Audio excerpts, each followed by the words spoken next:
Once again, welcome to Varsity Sports Live. I'm Tom Nieman along with Jason and Andera. And what are we talking about tonight, Jason? We're getting down. Well, we're talking about playoffs. Yeah. Are we already? We're getting close to the playoffs. Most teams just one game away from the playoffs. Some teams have finished their season. Some teams start playoffs tomorrow. We're talking about the 9-man class in North Dakota. So we're going to talk a little bit about all that. But tonight we had some outstanding games. And all season long we've talked about this.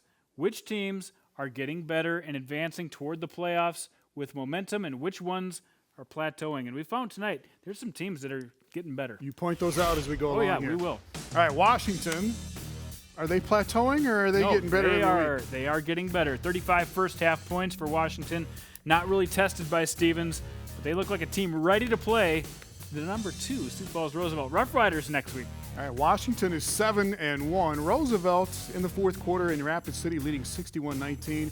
That would get Roosevelt to 7-1, and they would head into their clash next Saturday against Washington. Big night for Jet Thune there. But Thursday night will tell a little bit of the story about who's ready to play and make their way to the Dome. All right, Sioux Falls O'Gorman over here on tonight, 51-0. All kinds of turnovers again for the Tigers, but O'Gorman, do they have all their skill guys back? Are they ready to go? That was the key. Last week we saw a couple of their main guys go out to injury. Dodie McQuinja, Boston Bauer, both played tonight. Both didn't play a lot, didn't have to, as you can see by the score, but both will be ready, not only next week for that Lincoln game, but definitely for a playoff run. All right, O'Gorman 51-0. The Knights are 6-2, and Lincoln has just finished this one off against Brandon Valley 24-19. So Brandon Valley drops to 5-3. Both those teams are 5-3 now. Huge win for Brandon Valley last week, knocking off Roosevelt. Coming back down to earth a little bit this week, but give credit to Lincoln. This is a well-coached team who took advantage of what they were given on this night, and they did it on the ground. Corey Fichter scored a couple touchdowns. All right, we will take a look at those coming up a little later in the ESD. Watertown over Aberdeen Central in the AAA matchup of the night. Second win of the season for Watertown. Yeah, Watertown's played 2 tough games against 2 of the top teams in AA, almost beating Mitchell, almost beating Pierre, getting a big win tonight. That will secure them a playoff spot. So the Governors wrap up the ESD title in 11 AA in South Dakota as Pierre beats Mitchell tonight 29-21, 6-2 now for the Governors. Yeah, I'm looking forward to highlights on this one. Mitchell just not doing a good enough job on defense over the past few weeks. They had that 5-game winning streak because of their offense, but playoff football is just around the corner. They're going to have to play a little better on D. Not bad tonight. Not good enough to beat the number 1 team. A lot of Cannon Nelson highlights for Mitchell. A lot of Seth Neal highlights for Pierre. Those are coming up a little bit later. Yankton, Douglas scores first in this one, but Yankton wins at 34-14, and the Bucks are at Harrisburg to finish out the regular season next week. Big night from Tanner Frick tonight. Scored a couple touchdowns, had a defensive interception, and defense was the name of the game for Yankton. Yeah, Douglas did put up those 14 points, but only 61 yards of total offense for the Patriots tonight. Half of those on one play. So Yankton, 2 weeks in a row now, have played a much better game. Of course, the opposition maybe not as strong as it has been the couple weeks before that. All right, Bucks have 5 wins. Harrisburg and Brookings went to overtime, tied at 14. Brookings scored at the point after blocked. Harrisburg scored, gets the extra point. They win again in overtime for the second week in a row. Where have we heard that story before? Last week. Yeah, exactly. Both teams, exact same scores, exact same scenario. In Harrisburg were the winners. Both times, Jacob Clemmy getting the touchdown in. Looking forward to highlights and post-game reaction from that one. 5 wins now for Harrisburg. Spearfish is even at 4-4. The Spartans over Sturgis tonight, 34-0. And in 11A, St. Thomas More, big over Bellefouche. St. Thomas More still undefeated at 8-0. Spearfish just a notch below the title contender line in 11AA, but had a good night with Dylan Reiners. And then the second score you see there, 11A, we had a couple contenders from West River this year. Well, it looks like maybe not a couple contenders anymore, but one for sure. St. Thomas More having a great night. Preston Arity, man, that guy threw the ball tonight. 6 touchdowns through the air. First loss for Bellefouche in that one against St. Thomas More. Madison and T-Area in 11A, Jason, and this one was probably closer than a lot of people thought. T-Area had the football late in the ball game in Madison's half of the field, turned it over on downs, but they had the lead in a lot of this game. Well, we were talking about who's plateauing, who's getting better. Madison now, this is 3 or 4 weeks in a row where they were probably expected to win by a few more than they actually did. This one, I don't know. A lot of good teams in that class, though. A lot of good teams, but playing on the road, it's tough against a team like T. But, man, they've got to be a little bit worried, not playing their best ball at the end of the season. All right, they do get the win, though. Madison is 8-0 on the season, and there's the nine-man game that you were very interested in tonight with all the W's, and the W goes to Woonsocket, Wessington Springs, Sanborn. Yeah, and Central. we'll have highlights of that one as well. Coming into the season, I thought Wolsey Wessington was probably the team to beat.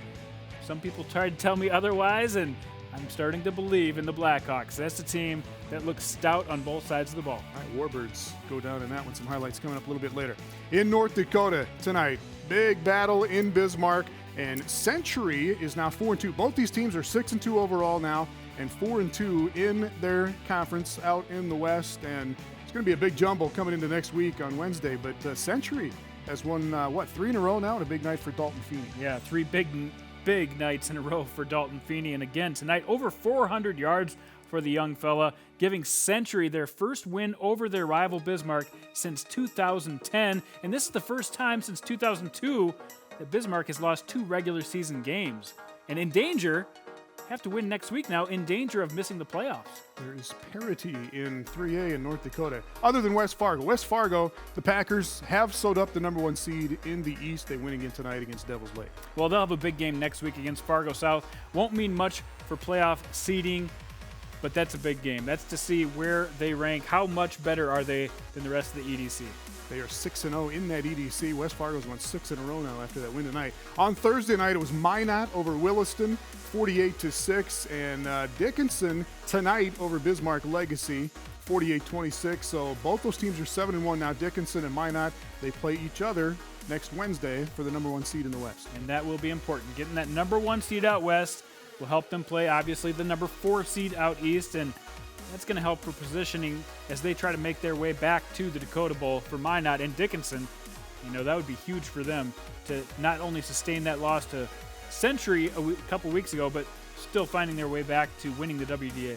All right, another game on Thursday night was Mandan over Jamestown, 48-27. Mandan is still 4-2 in the conference as well. And they were all sitting there on the edge of their seats tonight rooting for BHS, because if Bismarck wins that game, Mandan qualifies for the playoffs automatically. Now they have to go out and beat Bismarck next week in order to qualify for the playoffs. But Jake Carlson, you see, 10 for 10 on the night, also ran for 82 yards. I mean, he is the reason, if they make it to the playoffs, that they will get there. Yeah, they're not in yet, right? But no, they need to win. Looking good at 4-2 in the West now. Cheyenne over Grand Forks Central. West Fargo Cheyenne is 6-2 overall. They are 4-2 as well, along with a bunch of other teams in the conference. Yeah, that's a mess out there as well. But Cheyenne likely to make their first playoff appearance.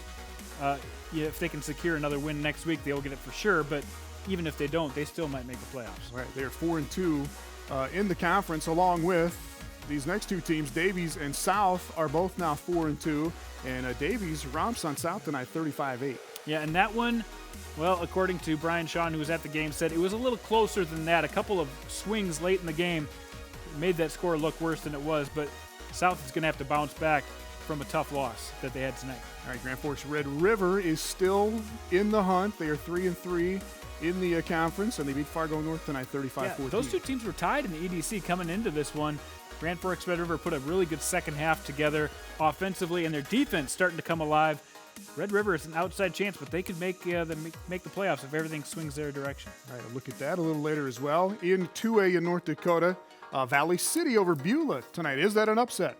It's a little bit of an upset. Valley City being at home, you know, they have 1 loss in their mark, but that loss was a self-reported ineligible player, so really haven't lost a game yet this season, but they showed tonight.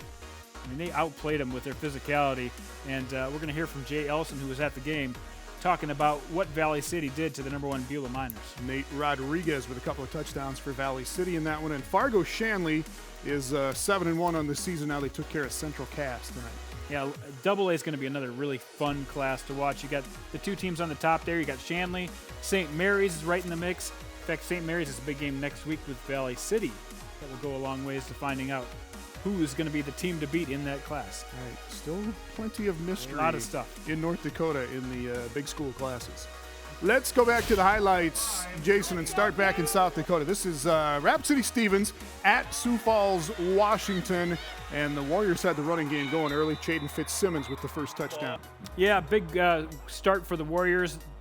sometimes when they played these lesser opponents, they've only kept their starters in for a possession or two. Tonight, need a little bit more. There's an interception by Grant Youngblood trying to keep the Raiders close, but didn't last long. Really good player for Stevens, Youngblood with the pick there, but then Skellhouse, little play fake, and then he goes 17 yards, and they're up by 2 touchdowns, still in the first quarter, and then Jack Bren sneaking in and grabbing that off the tip and taking it back for 6. Yeah, that was a nice job keeping that ball alive, and Jack Bren has been a big playmaker on that defense. Great play by Bren. Skellhouse to Isaiah Hall this time. This is another big 6'2" senior they've got. Catches that one and takes it in 28-0. Washington, and then I think this is the 3rd interception of the first half for the Warriors. Logan Eckhoff with one there, and then Fitzsimmons with another touchdown. Yeah, Logan Eckhoff with the defensive move. And that's what Warriors did well tonight defensively. Get those takeaways away from Rapid City. Stevens played their game, rode it out for a 42-0 victory. 35-0 at the half there, and Washington is now 7-1. And as you see, they get Roosevelt next, and the Riders are 7-1 as well on the season. That'll be fun. We'll be there, that's for sure. A little Dakota Dome preview maybe on that one, huh? O'Gorman Not if these guys have anything to say about it. O'Gorman's looking good right now. 5-2 coming into this game against Huron. And Steve Keeter sets a new record that he broke last week with another win in this one. Just getting that award. Highland Hines. Tigers have just turned it over way too many times this year, but Boston Bauer on the sweep here, and it's 6-0 O'Gorman. I was curious to see how much work Boston Bauer would get this week after tweaking ankle a little bit, the one that he broke earlier.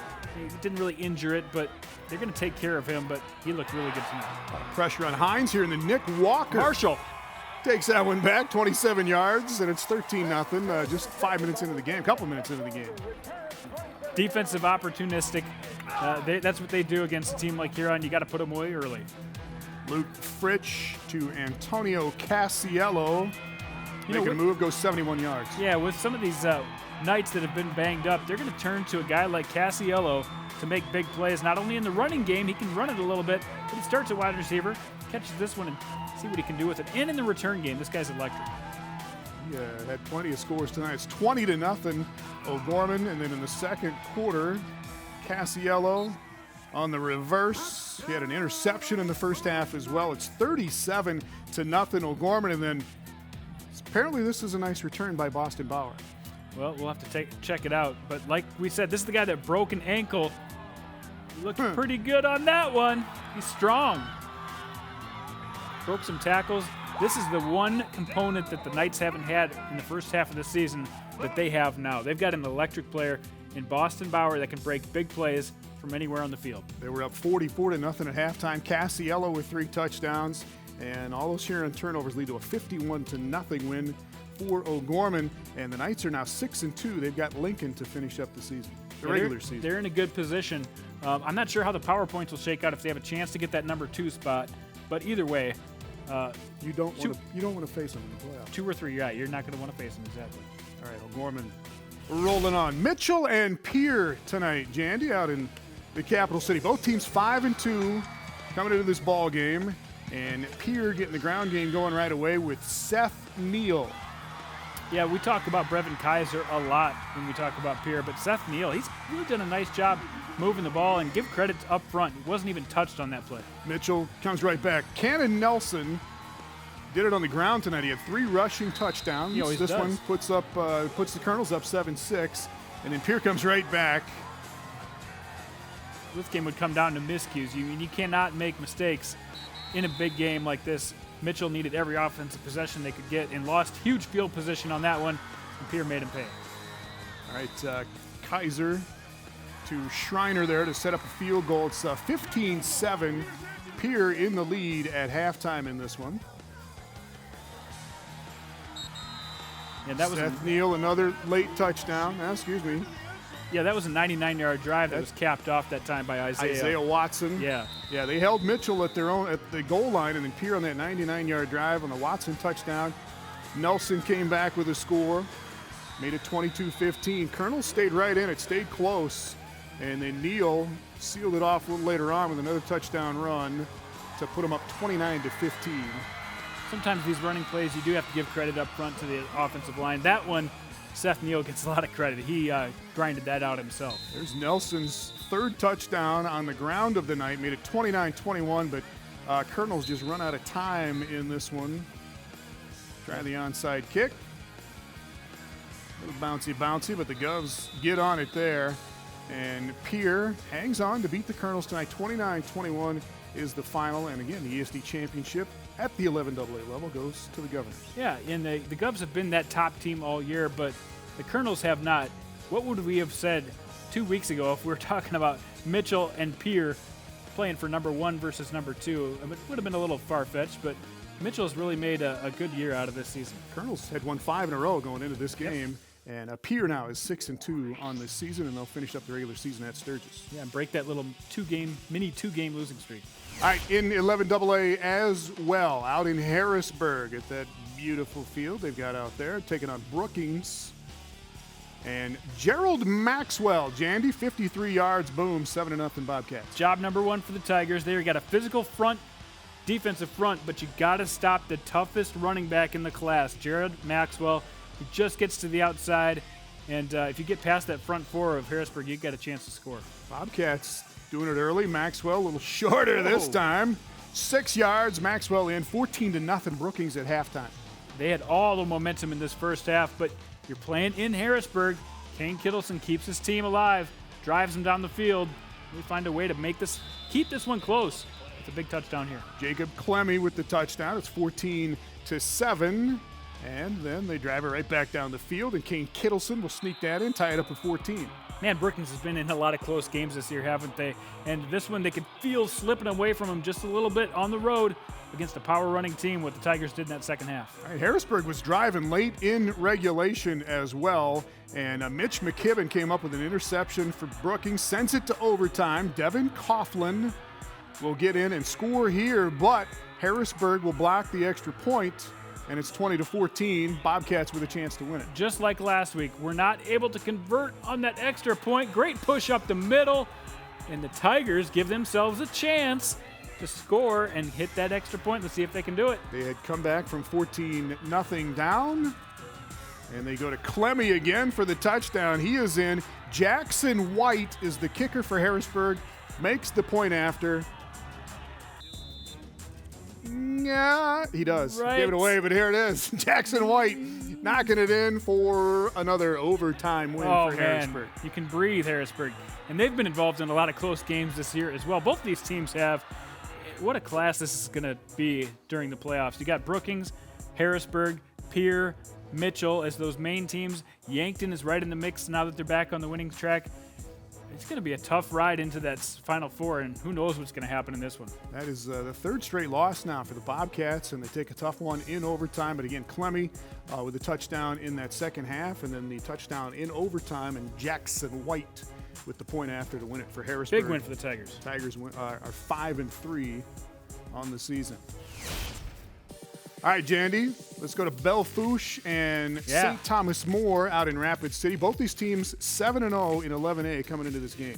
Yes, and Belle Fourche just a step below St. Thomas More, but yes, they were still unblemished in their record. Wanted to come out and prove it on the ground game. They ran into a passing attack. Preston Arity and company.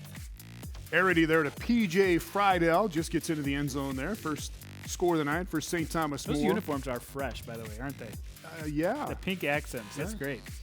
Arity again. Here's his man, Jake Andrew. Survives the hit, takes it in there. It's 14-0 St. Thomas More.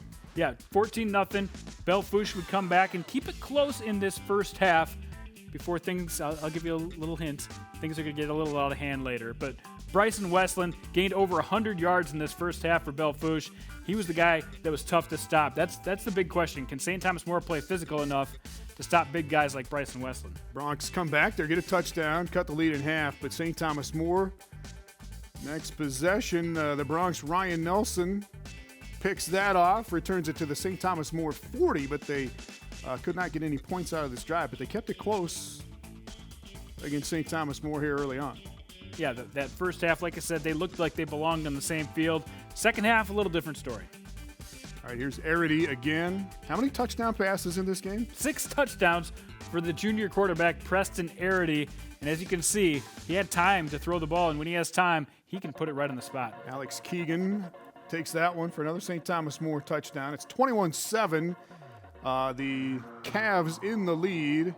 And then Andrew doing it on D as well. Another interception there for St. Thomas More sets up another touchdown. Arity to P.J. Friedel. Again, he had the first one. He's got this one. It's 28-7. St. Thomas More at halftime. Yeah, the second half did get out of hand. They raised that lead up to 45-14.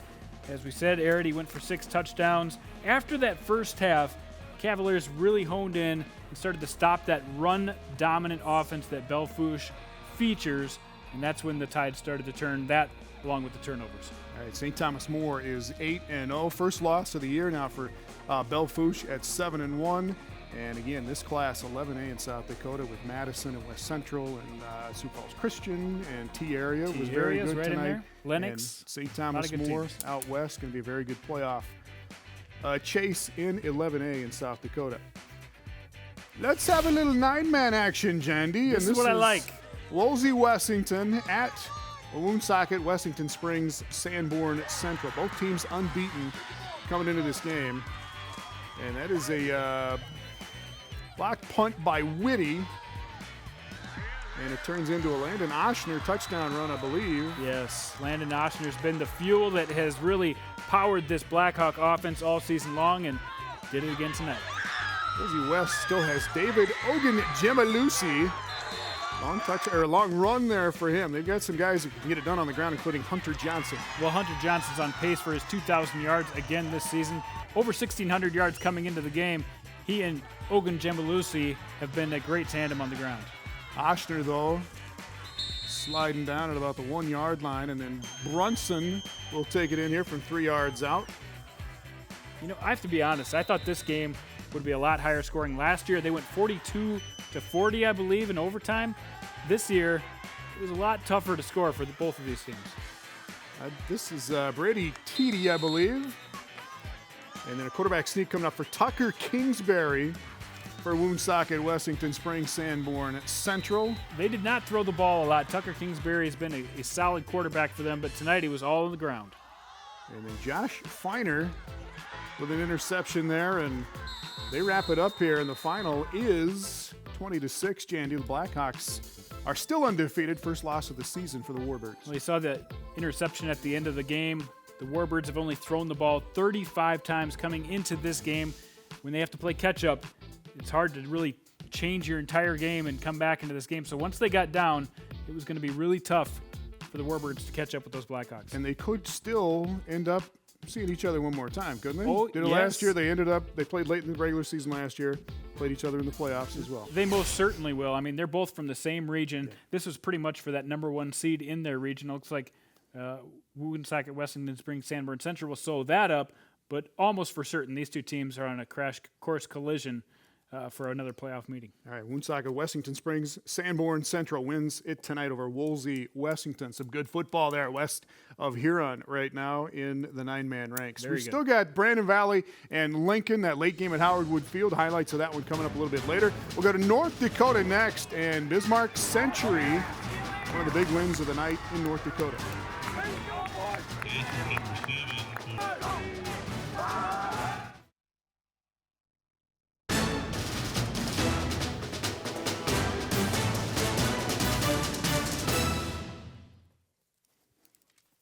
Welcome back to Varsity Sports Live. Wrapping up the North Dakota highlights now, and big showdown in Bismarck. Bismarck High taking on Bismarck Century. Every year, this game kind of takes its own culture on, and really recently, it has been dominated by one team. That's the Demons. I mean, they have just dominated the WDA and really dominated the Patriots. There haven't been that many even close games in this one, so Century was looking forward to this year. And they needed a win. Century had to have a win. Had to have a win in this one. I mean, they needed it. They needed it, Tom. To stay alive with their playoff chances. Dalton Feeney to Zach, sweep there, and then Feeney on a rushing touchdown to make it 7-0 Patriots. Yeah, right off the bat. This one was this was all about momentum early. So getting that first touchdown for them was huge, and they also capitalized on another fumble to get some possession. But eventually, Bismarck knocked on that door and found their way in the end zone as well. Jordan Mann to Ethan Hoff there for the Demons. And then Feeney coming back with a sneak here on a touchdown. Jordan Mann coming right back, and Jackson Ford on a score here. Another huge night for Jackson Ford. This is a guy who's scored a lot this year, and he went up for about 200 yards tonight, but you forget about it because what a great performance by Dalton Feeney. Since this guy's come back, he's had 10 touchdowns in the last 3 games. Just throwing. He had 2 passing touchdowns in this one. That one to Geiger. He also had 2 rushing touchdowns. And the Patriots go on to win this one 30-14 is the final. So, what? You have a point to make. I got a point to make is when you watch Century on the field, they look more like a college team the way that they are running this offense with Dalton Feeney at the helm.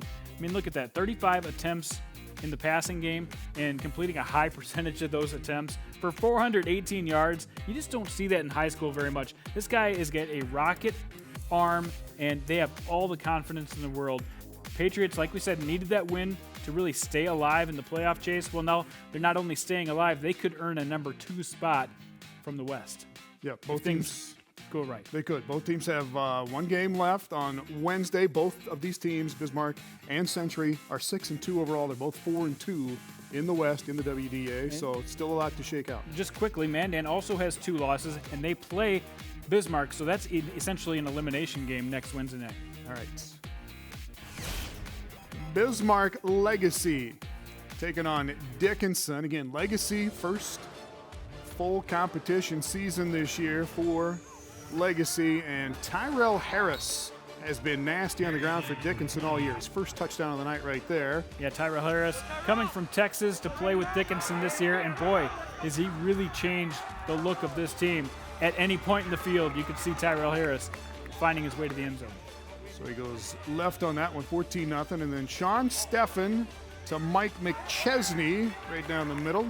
Another guy who's had a great year, and Dickinson coming off of a couple of, subpar weeks, needed a big game against a team like Bismarck Legacy, and they got it.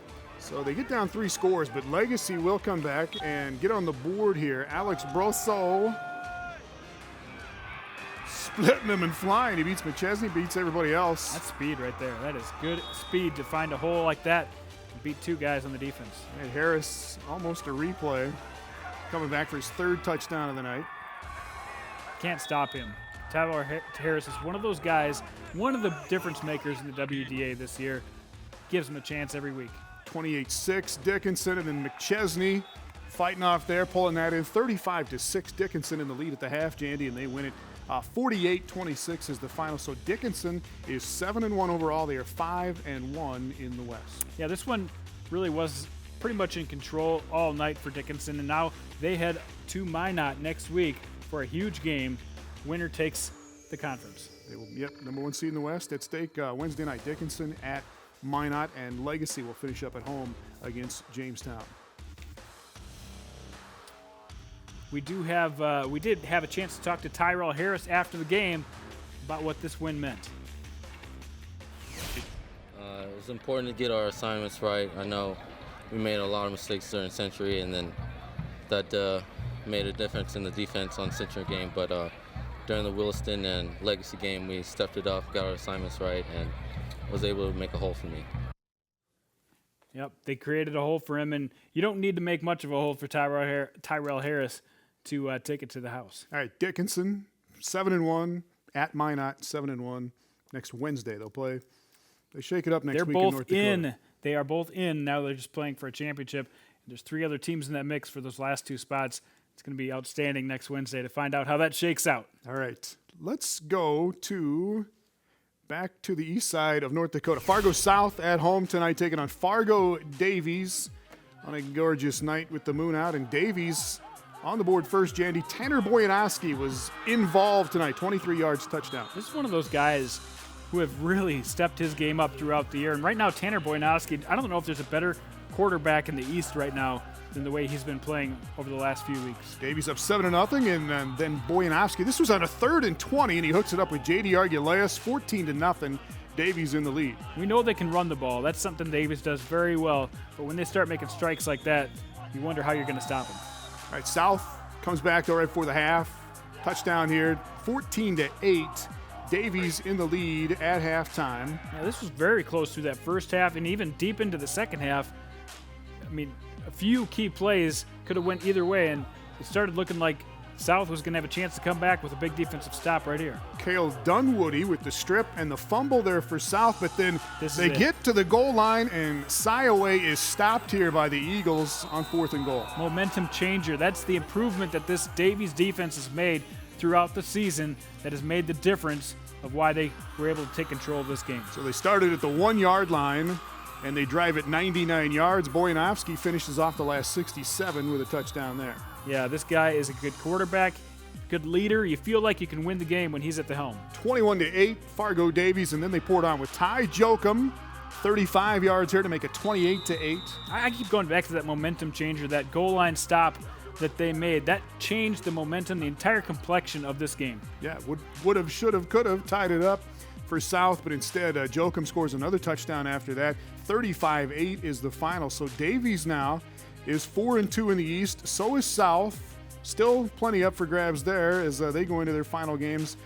Davies will be taking on Fargo North, and South has to play at West Fargo, the number 1 seed already. And I believe Cheyenne has 2 losses in the East as well, and then West Fargo has sewn it up. So I'm just doing the math right here on the air live, but I believe Grand Forks Red River might be. Do they have 3 Red losses? River's 3-3. Okay, so they still have an outside chance. Cheyenne is 4-2. Davies is 4-2. South is 4-2, going into the final week of the regular season next week.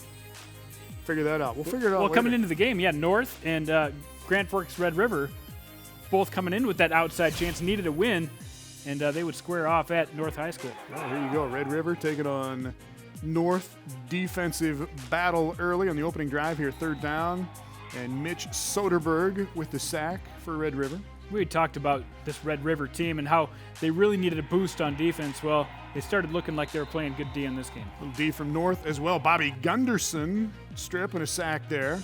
Still in the first quarter, though, Red River trying to get it going here. Zach Kuntz on a 20-yard run. Nice to see Zach Kuntz, maybe their best athlete, really known for what he does on defense, making an impact on offense tonight. And then Derek Murph to Braden Hansen, hooking it up as they have all year. 40 yards for a touchdown there, 7-0 Red River. That was one of the few passes that Red River had tonight. They really turned to the run game, though, to pull ahead in this one. Yeah, Casey Schumacher comes up with another sack there, and Red River goes on and rolls 35-14. So the Rough Riders are 3-3 in the conference, still with a chance, we think. Yeah, head-to-head is where this is going to come into play, so it depends. If there's a team next week, either Cheyenne, South, or Davies, that takes that 3rd loss, it's going to depend on who they have to beat out on a head-to-head basis. All right, some of those teams are playing Wednesday. Some of those games are Saturday in those final games of the regular season in North Dakota. And the Rough Riders take on winless Grand Forks Central on Saturday, and they'll know by then what needs to happen. So, all right. Let's go to 2A, Jason, in Valley City. Beulah, your number 1 team. I think everybody's number 1 team. And they were unbeaten coming into this game. Valley City, 6-1. And Levi Nix to Quinn Bjornson down to the 2-yard line. Yeah, this Valley City team struck first. They do it with a ton of juniors. I mean, that's why this team was kind of off the radar coming into the year. And these guys have matured quickly. This is one of those juniors. Nate Rodriguez, touchdown. Scored a couple of them tonight. It's 8-0 Valley City. Yeah, they call him the Diesel, and they call him that for a reason. That guy is a load to take down. A little bit of a controversial play here, Jandy. Okay. Was he down on the fumble? We're going the other way here. Hayden Norton, I think, takes that all the way back for the score. It goes 85 yards. They said, yes, it was a fumble and a recovery. Ties it up at 8. Yeah, you press stop on the recording because he thought the play was over, and he started it up again.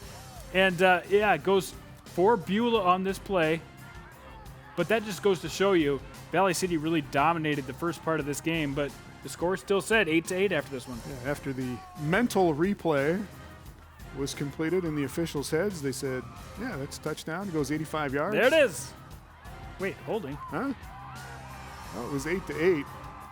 Had a penalty in there as well, so anyway, 8-8. Rodriguez, though, comes back with another touchdown for Valley City shortly after this to make it 16-8 at halftime. And it stayed close for most of the way. There's the Diesel again, Rodriguez again, 16-8, Valley City in the lead. Yeah, every week this guy finds his way into the end zone at least a couple times, and they do it with physicality. Up front, look at that. They were just moving Beulah, a team that's known for their physicalness up front too. Third quarter here, Levi Nix on a keeper, touchdown, 24-8, Valley City in the lead. Beulah would come back with a Mikey Morris touchdown to cut it to a 10-point game. And then Beulah scores on a drive late. Casey Walker with a touchdown to Josh Remick. Got him within 24-21, but time runs out, and Valley City knocks off Beulah 24-21. For as much control as Valley City had over this game, look at the final score, 24-21. Beulah is a fighting team. They're going to fight their way. They're still a title contender, folks. Going on the road, playing a hostile environment, and still only losing by 3. Don't count out Beulah quite yet. First loss of the year for Beulah. They've got Watford City on Wednesday. Valley City will host Bismarck St. Mary's in a tough matchup on Wednesday. St. Mary's is 7-1 as well after a win tonight. That'll be a huge one. Another 2-week stretch for Valley City that really is going to prove if they're a title contender team that can do it week in and week out. Yeah, 6 or 7 very good teams in Class 2A in North Dakota. I think as 4. Well, 4 really good teams. Fargo Shanley. They're one of them. One of them taking on Central Cass tonight. And this is the first play of the fourth quarter. Grady Bresnahan to Riley Coleman for a touchdown. He's a great athlete. Grady Bresnahan in every sport is making huge plays. Look at him right there. Just scrambling, staying alive. Oh, wait, that wasn't that good. He threw an interception. Shanley's still in the lead after that touchdown. And then the ensuing drive here, Bresnahan scrambling. That is Tom Erie, who had a pick there. He had one last week, too. And he has another one right here. He had 2 in this game. That kid's just a sophomore, and some people just have a nose for the ball and know when to make that break. Erie is one of those guys. All right, still 20-6. Shanley in the lead after a couple of picks by Erie. And then Matt Bird started the scoring for Shanley. He had a touchdown early, and he will get another one late here. And Shanley will go on and beat Central Cass tonight 20-6, Jason. Great move by Coach Rod Oxendahl to move Matthew Bird to running back. He started out the year as a quarterback, remember, but he does so much more for the team as their running back. Just dominated on the ground tonight. Bird had 213 yards rushing and that touchdown early on. So Shanley is 7-1. They are unbeaten in the East at 6-0, and they are at Hillsboro for their final regular season game. All right, North Dakota, we'll get into the playoff possibilities in the fourth quarter. A lot of stuff to untangle next Wednesday. And remember, games next week are mostly on Wednesday. There are a few games on Saturday. So those top 2 classes, we still got a little bit to figure out, but I think we know who the contenders are at this point. All right, when we come back, zone coverage. We still got those highlights from South Dakota of Brandon Valley at Lincoln tonight, but we'll throw it around the state, get a little more reaction from the ball games this evening.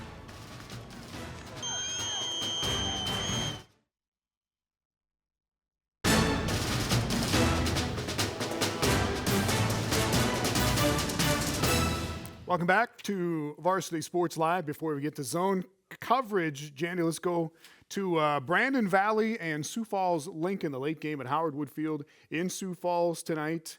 And tight ball game. This is kind of that 4 versus 5 matchup. Which of these teams take that step up to be one of those Final Four semifinal type teams? Corey Fichter banging in for a couple of touchdowns tonight for Lincoln. He gets in here. It's 7-0. Patriots in the lead. Corey Fichter is that running back they really needed to find. Haven't been able to really have a guy they can rely on. Fichter's been good over these last couple weeks. Alex Waltner, the Brandon Valley quarterback, on a keeper here to tie it up at 7-7. 2 very long drives, by the way. That took up most of the first quarter just between those first 2 drives that ended up in scores. Fichter had a nice night. He does fumble here, and the Lynx get back on top of it. It leads to a Drew Juergens field goal, and Brandon Valley's up 10-7.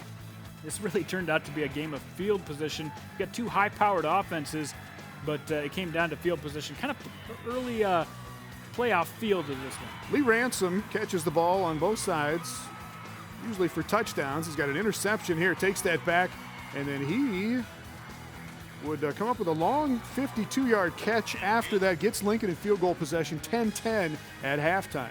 Man, they just mirror each other back and forth. Exactly the same on one side happens on the other side. All right, Brandon Valley driving again in the third quarter. They get another field goal here from Juergens to go up 13-10. Yeah, field position was the name of this one. And That's one thing Lincoln has struggled with this year, trying to really grind those yards out on the ground, get that field position.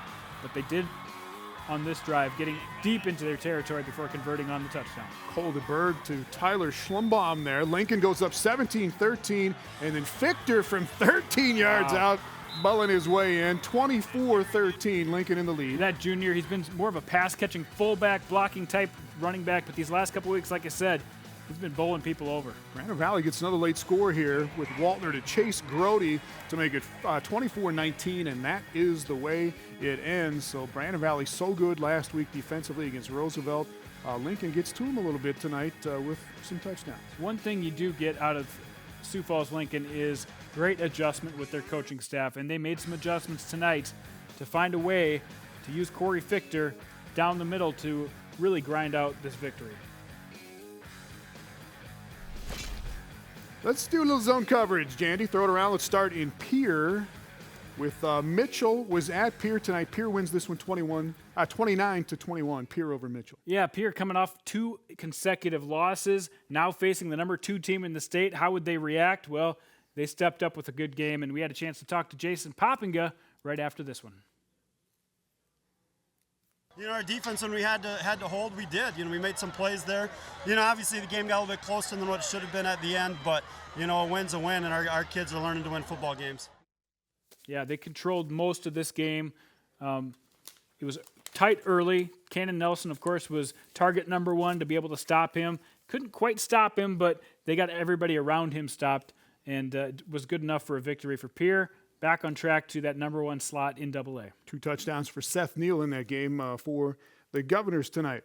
Harrisburg was at home against Brookings tonight, and they go to overtime. Harrisburg beats Brookings 21-20 in OT. Yeah, Carla Metz got to see overtime and talk to the victorious Tigers after the game. Guys, what a game between Harrisburg and Brookings. The final score tonight was 21-20.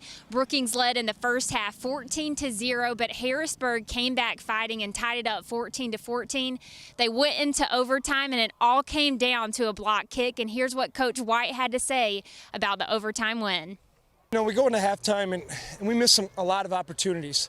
Some third downs where we overthrew some guys, missed some blocks on some screens and stuff like that. But we knew that they weren't necessarily beating us. We were just kind of beating ourselves and had key mistakes and bad times on big drives. But you know, I asked these guys, they're backed into a corner, and I said, you know, their character is revealed in times of adversity, not in times of blowouts and those things, and we're proud of what our guys did in the second half. 2 big wins in consecutive weeks for Harrisburg. Not doing it pretty, but they're getting it done.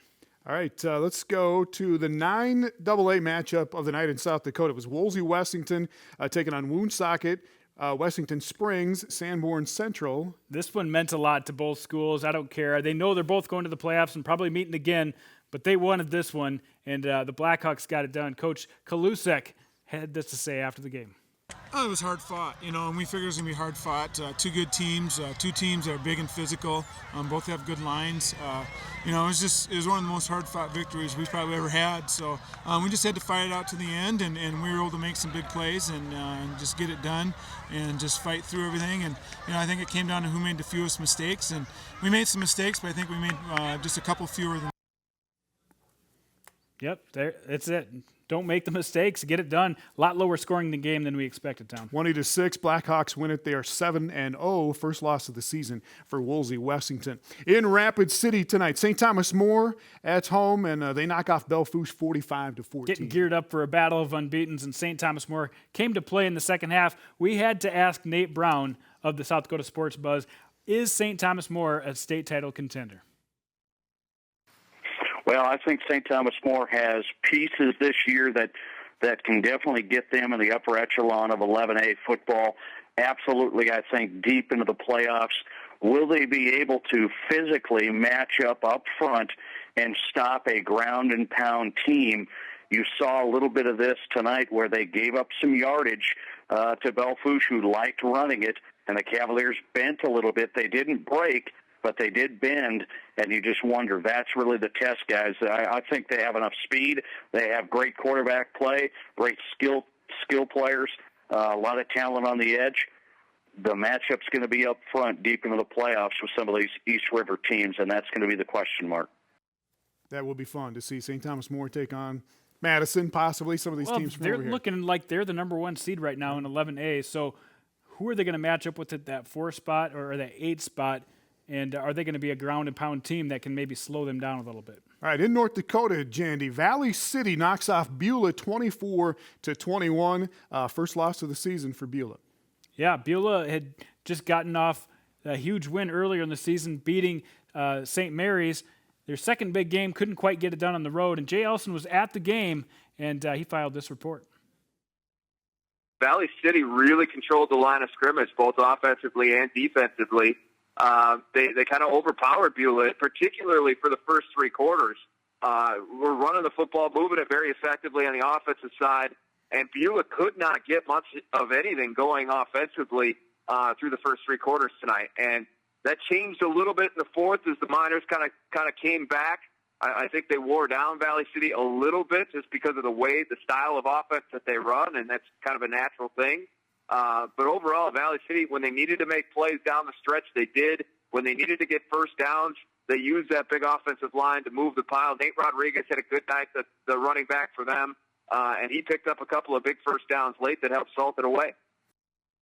Valley City led 24-8. Beulah came back with a couple of touchdowns late, but 24-21 finals. This game was always in hand for the Highliners. They look like a tough team right now.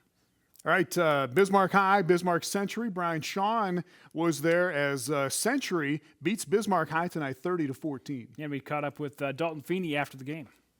You know, the coaches spent hours and hours watching film, and they told me this week, you know, you're going to throw a lot, you're going to get hit a lot. Can you handle it? And I said, yes, I'll do anything to make this team. All right. Feeney with 2 more touchdowns through the air tonight, 2 on the ground, as Century beats Bismarck High 30-14. Big win for them. First time they've beaten Bismarck since 2010. Looked like a totally different team with Dalton Feeney. That is it for the zone coverage tonight. When we come back, we'll go to the rundown. One big monster game-changing play from all of the football games we had cameras at tonight. We'll do that next in the rundown.